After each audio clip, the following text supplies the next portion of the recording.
I'm privileged to be able to present Francesca Bray, professor of social anthropology at Edinburgh and president of the International Society for the History of Technology, for our third annual Shih Distinguished Lecture.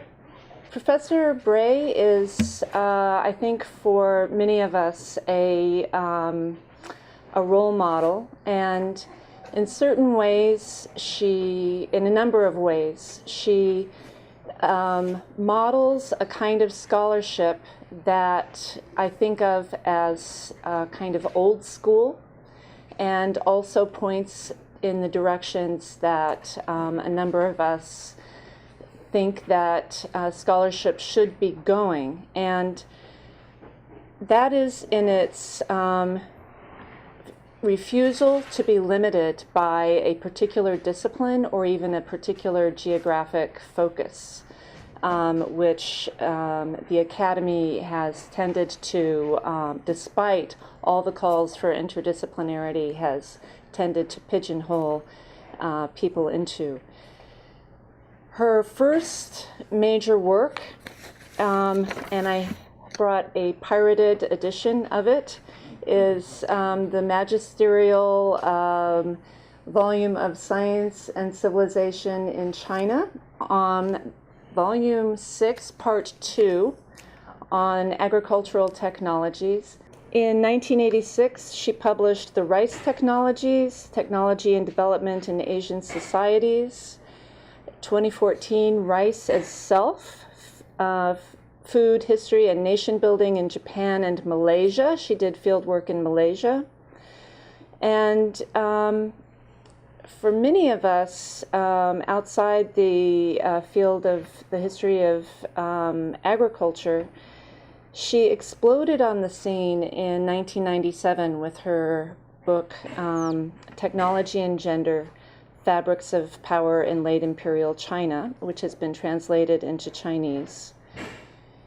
And in that book, she powerfully demonstrated what attention to matters often deemed in previous decades too mundane for academic inquiry, what attention to those everyday technologies could do to illuminate larger processes of historical change.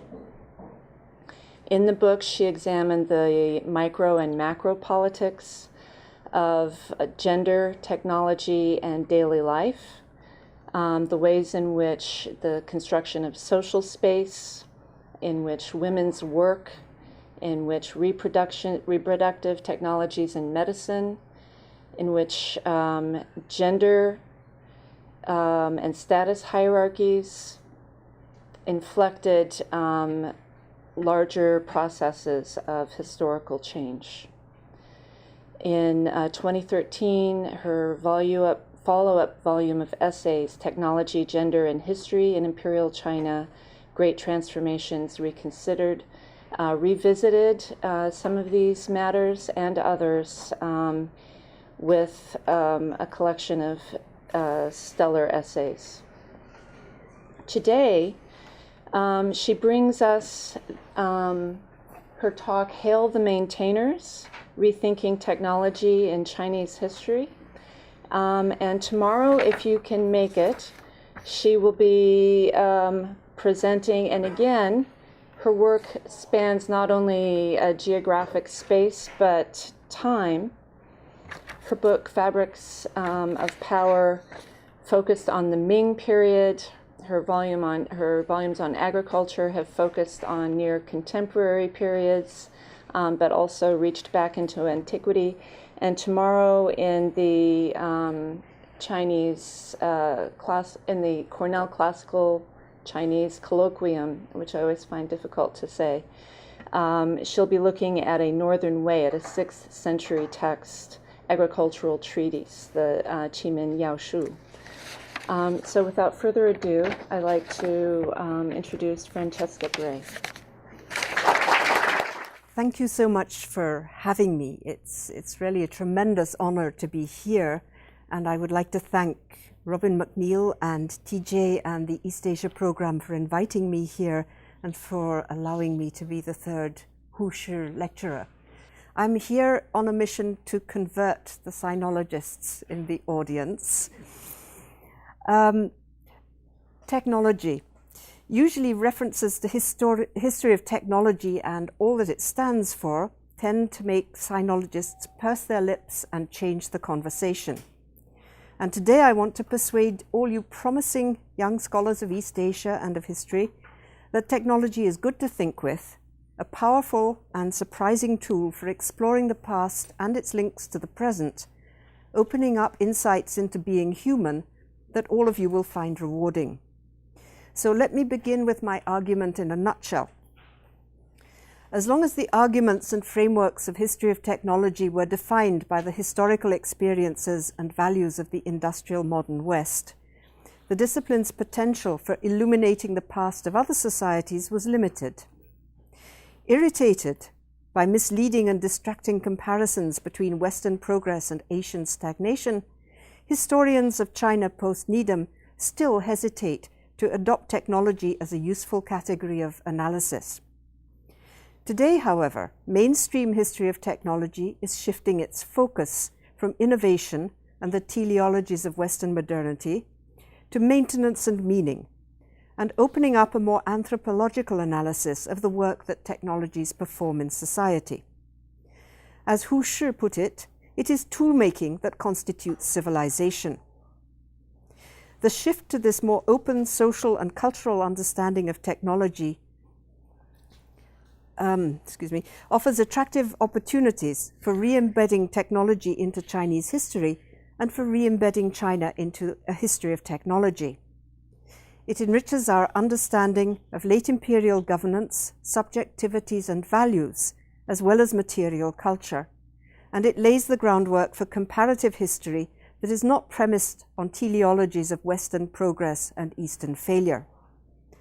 So, building here on my own earlier work on techniques and civilization in China, I propose three organizing concepts: technological landscape, technological culture, and era or mode, all borrowed from History of Technology STS, as tools for exploring late imperial China and for linking China in new ways into comparative or global history. So, as Nathan Sivin, I'm sure several of you will be familiar with this famous name, tartly noted some time ago, asking why something didn't happen is far less likely to produce interesting history than asking what did. And that is the principle on which most historians of China sensibly work. What did happen? And given how technology has been used and abused in constructing grand narratives for China's past, it's not surprising that most historians of China still regard the term with misgiving or dismiss it as the necessary yet culturally uninteresting nuts and bolts that hold a material culture or socio-economic system in place. And although they readily engage with other equally anachronistic concepts and categories such as science or gender or religion or art or philosophy or law or property or society, many of which have also been mobilized in the past to bolster evolutionary arguments about the West's superiority, today none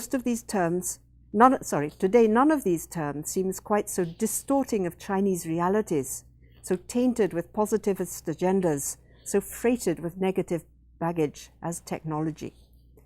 In consequence, very few historians of China have so far engaged with the innovative or critical approaches that are currently reshaping history and sociology of technology. So in part, this is an internalist sinological issue. We're really tired of the Needham question. We're wearied by the apparently unquenchable stream of media claims that the Chinese invented everything from the compass to the flush toilet. Most of us are happy to leave great divergence debates, or what I think of as stagnation studies, to the economic world or to the economic or the world historians. We find other angles on what made imperial China tick more exciting and more fruitful. But equally important is the very narrow view of what technology is and means, and how to identify and study it that still prevails, limiting our imagination of what history of technology could bring to to the study of late imperial China. We live in a world where most people, from technocrats to schoolchildren, entrepreneurs to academics, believe that technology means the cutting edge. It means iPhones and biotech, but not refrigerators or string or latrines. Technology, people believe, is culture-free, politics-free, a force irresistibly propelling us into the future. And its history confirms that West is best, although we're nervously recognizing that the East is catching up fast.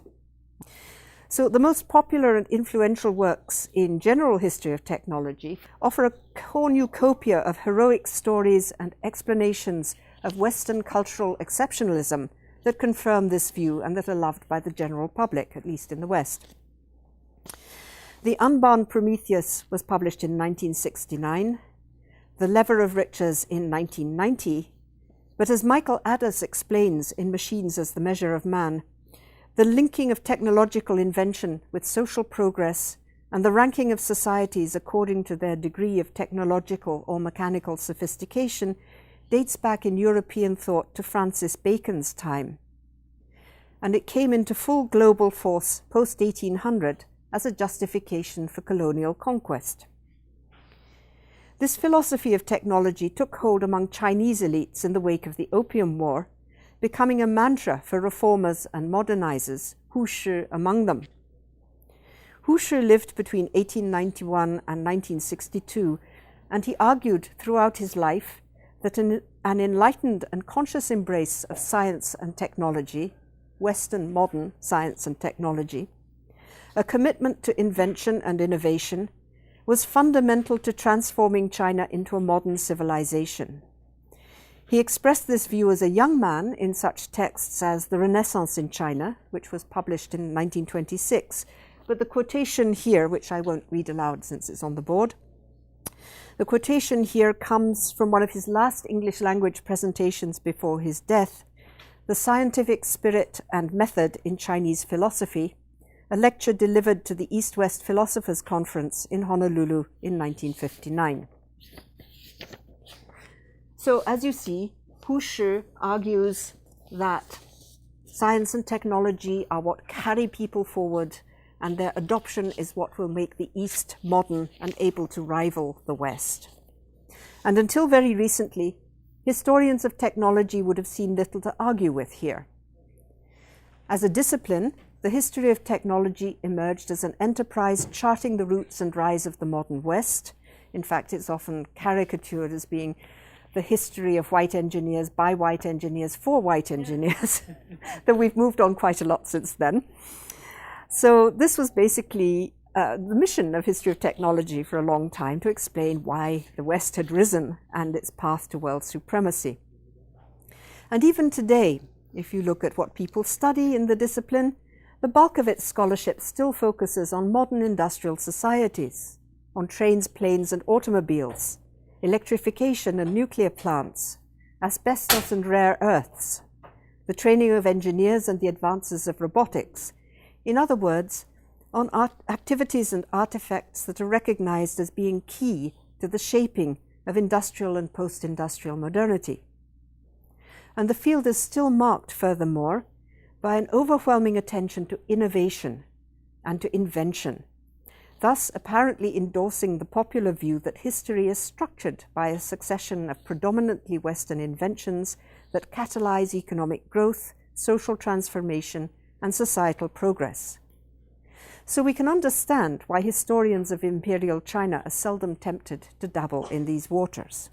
So the caricatural outline I've just presented actually falls far short of the richness of technology studies today. And if you have any doubt about this, just check out the website of the Department of Science and Technology Studies here in Cornell, which is one of the world's leading programs, of whom I have known much and admired many for a long time, but it was my privilege this morning to visit it for the first time, and that was a great thrill, I can tell you. So technology studies has become a highly interdisciplinary and a methodologically sophisticated field. It draws on critical theory, cultural studies, feminist and gender theory, anthropology, literary criticism, aesthetics and environmental history, and these interface with the more established input from engineering, sociology, business history, urban studies, or material science. As in history and social science more generally, technology studies has embraced the turn from production to consumption as constitutive moment and has become deeply concerned with meanings and subjectivities, and in particular with technologies as embodied expressions of politics, power relations, and worldview. So inventors haven't disappeared from our research, but now they must jostle for attention with users or refusers. We ask how women, children, and non-whites became excluded from the circle of recognized technical experts. The concept of efficiency is deconstructed and contextualized. An engineer's blueprint is read not just for its technical content, but simultaneously for its aesthetics or its politics. Histories of gas and electricity compare the sensibilities and subjectivities expressed in lighting choices for domestic, public, or official settings in London, St. Petersburg, Istanbul, or Shanghai. Different phases of statism in France are examined through its grand projects, reaching from the building of the Canal du Midi under Louis XIV to changes in gun manufacture during the Revolution, or to nuclear power in the reconstitution of the post-World War II French nation. Whereas previously technology had been treated primarily as a separate extension of the human body, now much of the most exciting work returns to Marcel Mauss, the anthropologist Marcel Mauss's integrated understanding of body as tool. So, for example, in a tantalizing echo of recent investigations by Dorothy Ko and other sinologists of the bound foot in Chinese history, a recent study analyzes the pointe ballet shoes used by Balanchine's New York City Ballet as, quotes, a technology of artistic production and bodily discipline, supporting a dancing style that emerged from a uniquely 20th century system of labor and production. There. Meanwhile, in histories of globalization, humble everyday technologies like rickshaws or corrugated iron are now given star roles. Perhaps the most significant shift in the last 2 or 3 years is that historians of technology are now becoming interested in après innovation, in the sense of après-ski, après-innovation, and in the immense efforts and resources that are necessary to keep things working. And continuity, from this perspective, is not the natural order of things. It's not stagnation. It's not the absence of effort or creativity. Maintenance here becomes the essential analytical counterpart of innovation and construction. So here is a 2016 manifesto of the Maintainers, who, to my surprise, are not an Irish pop group, but actually a ginger group arguing for turning conventional history of technology on its head. And as you see here, what they're saying is we want to go back to people's daily lives and infrastructure in the broad sense, which has to be maintained in order to allow people to create their habitus within this context. So in other words, we need to shift the emphasis of technology studies to the technological matrices that shape our everyday experiences and expectations. And this is a very anthropological point of view. I don't say to people, no, we've been saying this for years, but in a sense we have. So now, as an anthropologist as well as a historian of technology, I would like to urge the historians of technology to push this insight still further. Of course, technologies need to be maintained, but equally important, whether in the historical past or in today's society, a crucial but largely ignored function of most technology is maintaining human stability. And this is something which historians would do well to consider more seriously. By stability, I don't mean simply material stability, that technology gives us a reliable supply of energy, or dikes that resist flood tides, or food preservation to smooth over seasonal shortages. But also, it contributes to political, social, and cultural stability. An example would be the weapons that protect borders and keep ruling regimes in power, or phones and apps that allow migrant workers to keep in regular touch with their families, or, extending to the historical equivalent of the cell phone, ancestral altars or tombs through which the living communicate with the dead. And I'll say more about this in a moment. So we usually focus in history of technology on the disruptive, transformative effects and their historical implications. But as material objects and practices that tacitly express shared values and beliefs, technologies are equally a powerful force for anchoring institutions, for promoting stability through times of upheaval or change. And let me be clear, no less energy and creativity go into maintaining continuity, stability, and cohesion than into triggering disintegration or revolution, and no less careful explanation is required. And anybody who has tried to keep an ordinary bicycle or an old car on the road, I think will immediately resonate to this argument. So let me now shift quickly to what in fact TJ was introducing, some of my own explorations which led me to these points of view. And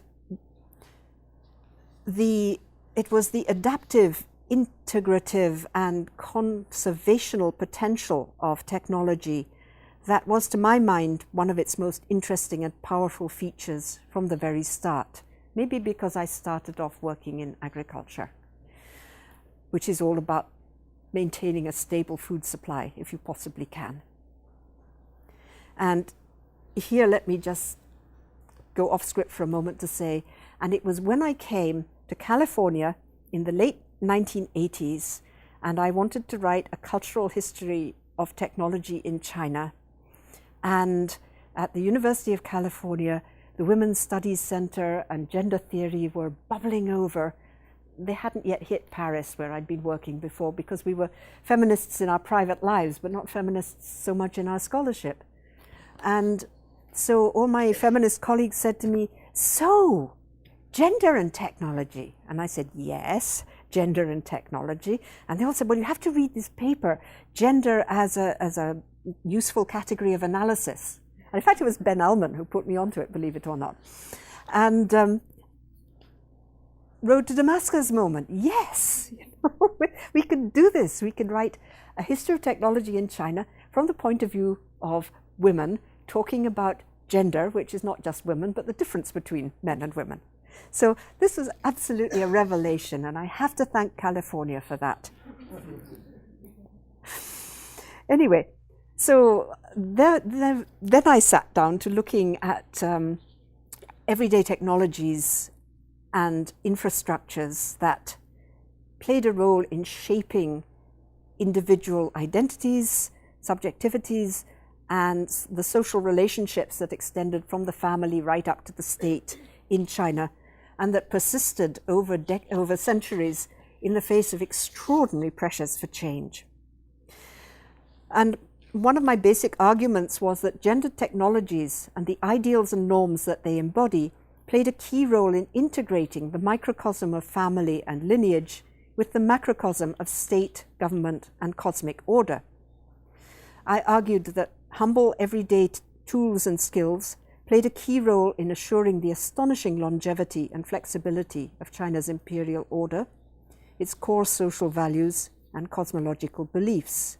And so for this, I focused on technologies of domesticity, the technical artifacts, tools, skills, and practices that built the material matrix within which family life and values were performed. And in particular, I focused, at least in my first book, on what I called gynotechnics, technologies of womanly virtue. So let me give you a couple of examples of how this approach can play out. So this marital bed is a very interesting artifact, not usually considered by people as a technology, but I argue that it is a tool, a technique, a technological artifact. It is the site for masculine-feminine congress, i.e. sex, and it is a microcosm of natural and social harmonizing. And if all goes well, the activities in the marital bed biologically reproduce the family. They reproduce its patrilineal morality, the ritual continuity, and the insertion into the lineage and thereby into the state of a family line. So these beds are very important. They're distinctively coded female. They are the individual property of the woman. They are located within the inner quarters and in her chamber, which is to some extent a private chamber, outside the shared property of the patriline. And they are a mark of status within female hierarchies. As anybody who's read Chinese novels will know, fighting with beds was quite a thing between women in the Ming Dynasty and early Qing. Now, these beds are carpentered artifacts, and they are put together as cosmic as well as material constructions by a skilled craftsman, a carpenter, who uses a special divinatory magical ruler to make sure that the measurements of the bed and the conjunction of the constellations match, and therefore the bed will produce sons in profusion. And needless to say, the carpenter was feared, because if he decided to put you a millimeter or two out, that was your family done for. Anyway, the carpenter was this craftsman who brought together heaven and earth within the inner chambers. This house is designed, at least in principle, as a kind of cosmic energy funnel. It channels all the cosmic energy from the landscape and from the tombs of your ancestors, which should be well located, into the family altar here, which is this bit here, and into every part of the house, including the beds. So the carpenter channels the bed, the feng shui consultant helps design the house, and then the placing of the graves is also extremely important. So this cosmic channeling is an absolutely essential technology for imperial China. And I argued in my book that the dissemination of this domestic template of the house, with its potent furnishings and ritual and social choreography, were fundamental tools for disseminating Confucian norms across social and geographic space and over time. And this was not something imposed. It was, in Veblen's term, a process of emulation, because you became respectable if you adopted this model. One of the fundamental aspects of the family house, this again is the ancestral altar, and this is the family prostrated in front of it at an annual ancestral ritual, where all the males in the family, with their legal wives standing behind them and their sons standing in front of them, perform a ceremony of worship to the ancestors. But in daily life, there's a daily ceremony of going up and down to the ancestral tablets, and you will offer rice and tea and fruit and wine, and you are supposed to inform the ancestors when you go out, when you come in, if you have an exam, every important event. And of course, a new bride is presented to the ancestors at the altar, and a new son is presented to the ancestors at the altar. The ancestors have to be informed at all times. They're very much part of the living family. In modern society, we perhaps don't communicate with our ancestors quite so closely.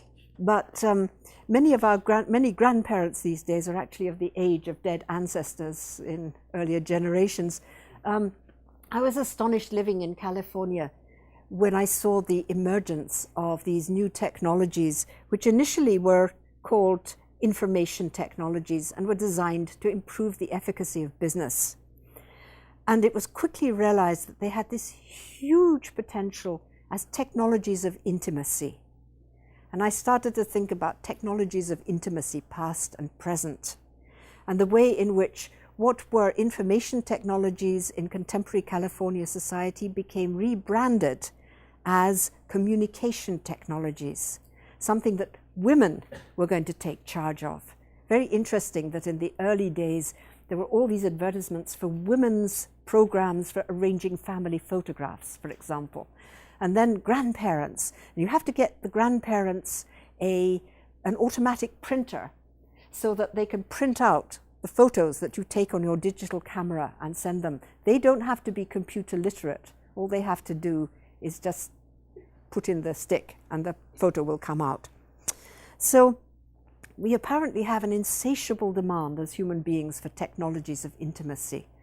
And it was thinking about the ancestors in China that really brought this to my attention.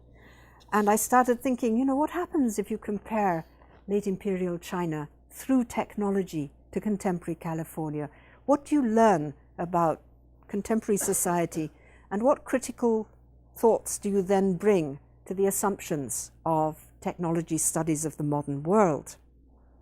It also occurred to me that maybe historians of China would start to warm to technology again, looking at technology as integrative devices, tools of governance, contributing to social identities and subjectivities, to cosmic order, to material cultures of subjectivity. I thought these were themes that really must appeal to historians of late imperial China. There's no shortage of materials that we can, and sources that we can profitably explore. And I'm delighted to say that actually quite a few people are now starting to take this path. What I wanted to do in this lecture was just suggest a few thoughts from current STS about how one might actually draw together some of the things we can study in past societies in ways to enrich comparative history, and using technology not to say we're better than you, but actually to look at how humans reach certain goals in different political, economic, environmental contexts. So one of the concepts that struck me was the technological landscape, which I define there as a kind of repertory of artifacts. I think archaeologists would call it a material repertory or a technical repertory. And usually historians of historians of technology pick out just one or two from this repertory. But I think you have to start off by looking at the whole ensemble, how it is that people meet all their different needs within a society. And related to that, the technological culture.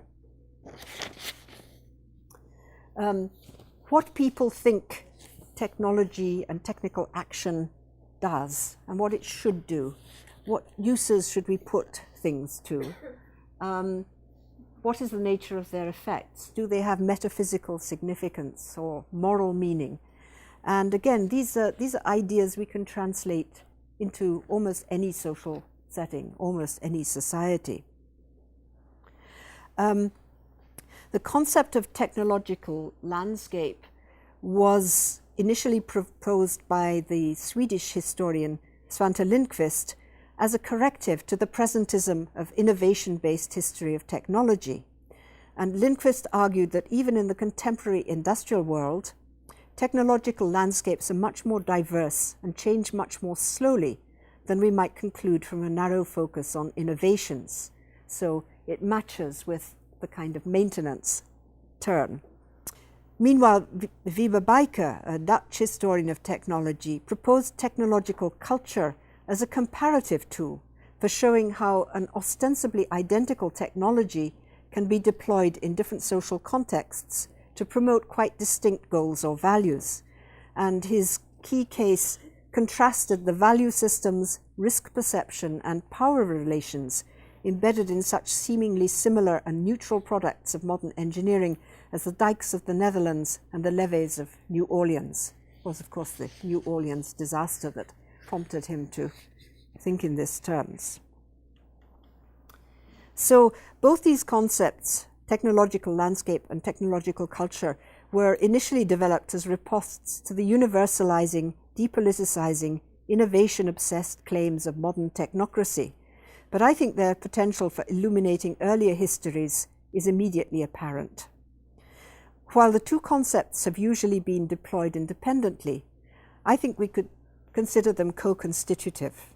So, as I say here, the landscape offers conditions of possibility, and the culture offers imaginaries and intellectual resources for reproducing, modifying, developing the technological landscape. And they're heterogeneous. There's not just one landscape and one culture in any society, obviously. So the technological landscape will include multiple, distinct or overlapping repertoires of materials, tools, skills and knowledge and styles. And whether in ancient or in modern societies, we observe what philosophers of technology call non-synchronicities, where old and new, more or less advanced technologies coexist, serving different functions or people, regions or groups. So, for example, in medieval England, you had the short bow coexisting with the long bow. You had the domestic quern coexisting with the manorial mill. In China today, you have the high-speed train, the bicycle and the wheelbarrow all still in use, the microwave and the wok. It's one of the most wonderful inventions of humankind ever, I think, also still existing. And technological cultures also vary. So, for example, in today's neoliberal economies, corporations are likely to argue strongly that innovation should proceed unimpeded, or swaddled in intellectual property rights, of course, but otherwise it should be encouraged at all costs, as it will ultimately benefit all society. Meanwhile, environmentalists will press for the precautionary principle to be applied. And in 16th century China, my colleague Li Zhuoying has shown us confrontations that evoke the differences between contemporary American and Dutch philosophies of flood control studied by Biker. He shows imperial officials and hydraulic experts arguing over two incompatible models of flood control policy. Either wait till an emergency threatens and then send out the dredgers as quick as you can, or allocate regular amounts of money and manpower for routine maintenance, which is costly and dull, but tends to be more effective. So, adding my own anthropological twist on what falls within the purview of technological matters, I find these paired concepts of landscape and culture helpful for illuminating many aspects of late imperial history, and as well as continuities and ruptures between imperial and modern China. I also think they can help us to locate China in world history. So, for example, the marital bed embodies one set of material skills and one dimension of reproductive practice and technologies within a much broader material repertory or landscape of interconnected tools, skills and practices, the house, etc. And this landscape, in turn, corresponds to a specifically Chinese technological culture of the nature, goals and methods of material action upon the world. Now, this may all seem very anthropological and immaterial and unconventional, but we can do it with more ordinary, more immediately recognizable technologies. A colleague of mine, Christian Daniels, has argued about the importance of a technological kit characteristic of the imperial countryside that was cheap, simple, flexible, traveled widely, and really helped shape the Chinese economy and its history. It included the turn plow, the wok, the water mill with its treadle, its fulling pumps, again, sorry about that, an ox is pulling a sugar roller at the top there, crushing sugar. And this kit, albeit very simple, easy to construct and cheap, traveled between domains. So it was essential for rice farming, it was essential for sugar farming. It was much admired by Europeans when they first arrived in China and saw how sugar was cultivated there, or in Indonesia in the pepper plantations run by Chinese. The turn plow was used by miners as well as by farmers to extract ore close to the surface. and it was used in the ceramics industry to obtain clay. All these implements were taken wherever the Chinese went. So they went throughout Southeast Asia, they went into Central Asia, wherever the Chinese government was able to lay down roots, or Chinese people were able to establish a family or establish a business. They went with this kind of equipment, and it became adopted locally very often because it tended to work pretty damn well. This kit, it can be shown, actually fundamentally shaped not just the farming and manufacturing landscapes of imperial China, but also its demographic patterns and its flexibility over time. Lindqvist suggests that the concept of technological landscape prompts us to think about technology as a force for cohesion, where potentially disruptive transformations in one technical domain can be contained through adjustments in others, or channeled through or into existing infrastructures, material or institutional. And these are integrative processes that in modern contexts are described as system building. In pre-industrial societies, we often find much of the same, but not usually through deliberate intervention or planning, but through more organic processes of adjustment. And this has been one of my key themes in studying the Chinese imperial order. The gradual diffusion of shared norms for domestic architecture, for example, incorporating ancestral altars and the segregation of the sexes, was neither planned nor enforced, but rather a case of spread through emulation. However, in China, technocratic intervention was also a key element. I won't go into detail here, but official campaigns for building roads, for building bridges, for agricultural improvement, for introducing better seeds, better implements are well documented and well known. They had the advantage, of course, of keeping peasant rebellions at bay and raising tax income. They were also regarded as instruments of civilization, because if you could teach barbarians to use Chinese plows and Chinese looms, they became good Chinese subjects. This is the technological culture we see at work here. So examples like this, I think, confirm that in order to understand the work that technology does in any specific context, we need to ask not only how it performs materially, but also how it performs politically, socially, and symbolically. Material production is intimately entangled with meaning and value, which is where the concept of technological culture comes into full play. So we as historians will wish to inquire into our historical actors' beliefs about which technologies are important and why, their significance, nature, and impact, the forces they mobilize, and the sources of technological or technical skills. And the value attributed to a certain kind of work or skill or product may or may not include economic calculations of worth or material efficacy. They may very well stress more symbolic, political, social, or aesthetic value. And furthermore, the significance and the value attributed to a particular technology or technical skill may change radically over time, or when a commodity or technology moves across borders. And this, I think, is one of the great fields for potential in the global history of technology, which is now opening up.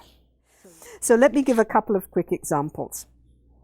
When the Spanish conquered the Inca Empire, they took over the exploitation of its gold and silver mines. Silver and gold had played a key role in Inca government, not as inert metals, but as living forces creating wealth and strength. And the living Inca, oh thank God this time you can see him, was carried through the streets on a palanquin made of silver alloyed with gold, glittering like the sun. And alloys were more highly prized than pure metals because they symbolized the blending of peoples under Inca rule. The Inca rulers especially valued the silver from one mine at Porco for its extremely white color, which they thought betokened the lightning, the tool of the supreme deity that bestowed fertility, wealth, and military success. Now, the Spanish also esteemed the Porco silver highly, but not because they attached any religious significance to it. For them, this whiteness signified high metallic purity, and therefore greater monetary worth. Let me turn now to an equally striking rupture, I think, in technological culture in China, whereby weaving women were transformed almost overnight from virtuous subjects to transgressive citizens. The saying that men plough and women weave was a mantra for state officials and ordinary folk alike in imperial China. Men's work in the fields fed the family and fed the empire. Women's work at spindle and loom clothed the family and clothed the empire through the taxes in cloth that they contributed. Weaving skills were a mark of virtuous and productive womanhood in China for at least 2,000 years. And as Jacob Aferth shows, handloom weaving by village women continued to provide a significant proportion of China's textile needs right through the Republican era, competing very effectively with an urban textile industry that actually became huge, but never outstripped the cottage industry right through the 20s and 30s and into the 40s. And the same continued into the 50s, but in the 50s and 60s, under the revolutionary policies of the People's Republic of China, women were to be liberated by integrating them into the public workforce and by integrating them into the same roles that men occupied. So this was classic Engels at work. And textile production was to be completely industrialized as part of the modernization of China and the strengthening of its economy. Cotton cloth exports were one of the fledgling nation's few reliable foreign currency earners in those early years when China was disavowed by the rest of the world and desperate for foreign currency. And so cotton growers were expected to hand over their whole crop for industrial processing. Peasant families were allowed to keep just a kilo or two for domestic use, for wadding their winter jackets, for example, but they weren't supposed to weave. And in fact, weaving was discouraged and even forbidden by local officials, and procuring cotton was an infringement of the law. So the exigencies of female liberation, of industrialization and nation building led to official condemnation and suppression of homespun weaving and production, driving women weavers, so to speak, underground. And what used to be socially valued work was now a transgression. So an absolutely fundamental tradition in Chinese technological culture about the division of labor and the complementarity of the sexes was overthrown. Really very interesting. Finally, fast, another useful concept that I thought would really work well in late imperial context or in other countries in the West is the concept proposed by Thomas Mises in Leonardo to the Internet of technological eras. So this is a wonderful book, Leonardo to the Internet. If you've never looked at it, very readable. He includes chapters on technologies of the court, techniques of commerce, geographies of industry, in which beer and brewing play a star role. Instruments of empire and means of destruction are perhaps more foreseeable. Mises' book is a very stimulating example of how taking technological cultures and landscapes seriously breathes new life into old narratives about the rise of the West. And to my mind, it also raises intriguing possibilities for developing local histories of technology, in China, for example, and for cross-cultural comparison. Mises' approach to eras draws on the tradition of political economy, but it takes an essential step beyond the myth of economic man. And these eras that Mises focuses on, the time frames don't always correspond with conventional historical divisions, but rather they're characterized by key preoccupations or institutions, in my terms, technological cultures. And each is linked by Mises to a corresponding repertory of key technologies, or a technological landscape.